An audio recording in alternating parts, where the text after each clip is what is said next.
Okay, so the unemployment rate. Is it possible for the unemployment rate, so let's highlight this, is it possible for the unemployment rate to increase and yet be a positive sign for the economy? Explain. Hopefully by now you have the tools to answer this, and the answer is yes. Okay, now how do you explain this? Now, are you going to see an FRQ question similar to this? Probably not, because not that it's not a good question. I think this is actually a really good question, but there's different ways that you can answer it. And again, on the AP FRQ exam, you're going to get a little bit more clear-cut right or wrong answers, and this is fairly open-ended. So, is it possible? How do you construct a situation? All right, let's say the labor force is 1 million. Okay, employed is 800,000. Unemployed is 200,000. Okay, population. Let's say 16 and over is going to be 1,500,000. So that's the data right here. So is it possible for the unemployment rate to increase and it be a positive sign for the economy? Well, let's take a look here. The unemployment rate given this situation here, you take the unemployed divided by the labor force. Okay.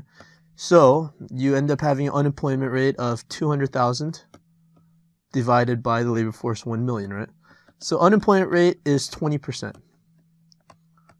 Again, in the United States, this would be awful, right? But again, everything is really relative. Some countries, 20% might actually be an improvement, right? So, is it possible for the unemployment rate to increase and yet be a positive sign for the economy? So, what we discussed is that discouraged workers, it's not necessarily a good sign, but it's not reflected in the unemployment rate here. So, a good thing might be, some of the 500,000 people that are not working, maybe they jump into the economy. So, what ends up happening is, let's add them over to this side here. Let's say, 200,000 people come in, and 200,000 are now 200,000 additional people are unemployed. So let's add a 200,000 right here, and let's say of those people here, let's say 100,000 people actually do find jobs. Okay, so what ends up happening is that 300,000 people enter the workforce.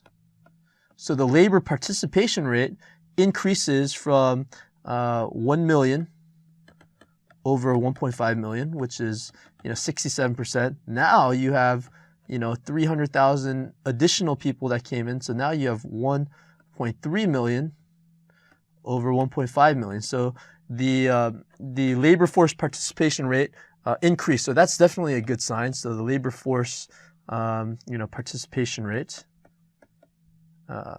increased, right? So that's a good sign here.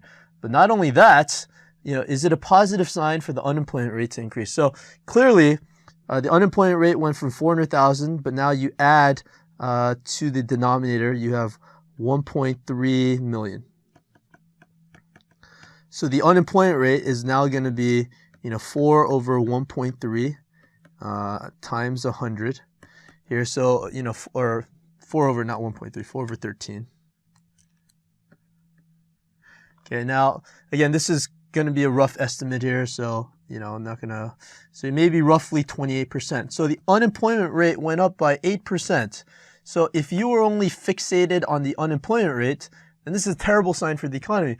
What you didn't see with just the unemployment rate is that 300,000 discouraged workers or people that were not in the labor force, marginally attached to the labor force, decided to join the labor force, of which only in this case, a third of them were able to find jobs, but they added to the mix. So in the United States, if the unemployment rate actually increases from 6.7% to 7% because people see that there's more job opportunities and therefore are more optimistic about the economy, an increase of the unemployment can actually be a positive sign. So increase in unemployment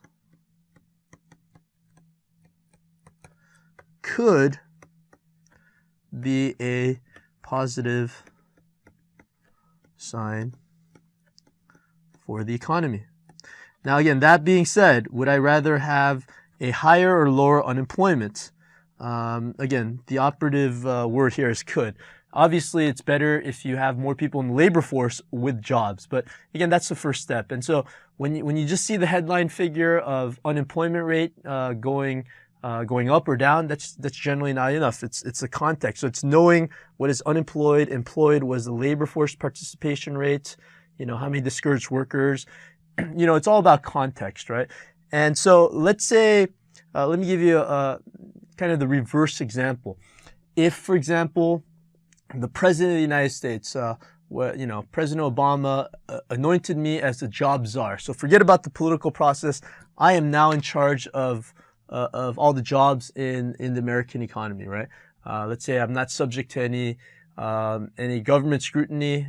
Congress has no accountability. I am just part of, Obama's inner circle, and I can just create jobs. And my only mandate is to lower the unemployment rate, try to get as low as possible. Obviously, that's not necessarily the best goal, and we've kind of discussed one of the reasons. What would I do? And, I pose that question to my students, kind of, as a kind of food for thought. I want to see if students can kind of think outside the box. And I ask students, what would you do? And usually some students are able to pick this up, but a lot of students, most students will tell me, the best thing to do is try to create a job training seminar or do whatever you could to, get people more jobs, right?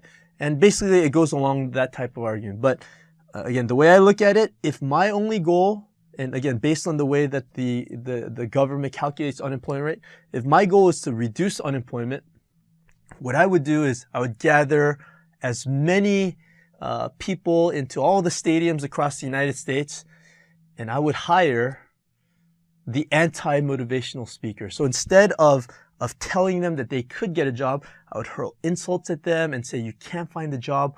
Why would you do that? Why are you even looking for a job? You're not going to be able to find a job. And I would just play this over and over and over again. Again, I know that's a terrible thing to do in real life, but again, if my goal is to lower the unemployment rate, then I will succeed, because what will end up happening, and hopefully you figured it out by now, is that what ends up happening is that the labor force diminishes. So these previously unemployed people, instead of there being 200,000 unemployed, I'm going to discourage maybe 100,000. Okay, so now instead of 1 million in the labor force, I might have 900,000 in the labor force. So the labor participation rate decreases, but guess what? I just lowered the unemployment rate. So again, a very